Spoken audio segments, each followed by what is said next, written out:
Online விளையாட்டில் பணத்தை இழந்தவர் தற்கொலை. லார்ஜ் அறையில் பிணம் மீட்பு. மதுரை ஆகஸ்ட் 12. திண்டுக்கல் மாவட்டம் காளையம்பதூர் பகுதியை சேர்ந்தவர் நாகராஜ், வயது 38. பிகாம் பட்டதாரியான இவர் ஒட்டன்சத்திரத்தில் காய்கறி மார்க்கெட்டில் உள்ள கடையில் மேலாளராக வேலை பார்த்து வந்தார்.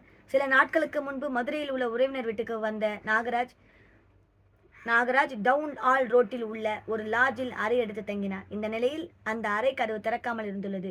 இதனால் சந்தேகமடைந்த லாட்ஜ் ஊழியர்கள் கதவை உடைத்து உள்ளே சென்று பார்த்தபோது நாகராஜ் தூக்கு போட்டு தற்கொலை செய்து கொண்டதும் அவர் இறந்து 2 நாட்களுக்கு மேல் ஆகியதும் தெரிய வந்தது. இது பற்றி அறிந்த போலீசார் விரைந்து வந்து விசாரணை நடத்தினார்கள். அப்போது நாகராஜுக்கு ஆன்லைனில் சீட்டு விளையாடும் பழக்கம் இருந்துள்ளது.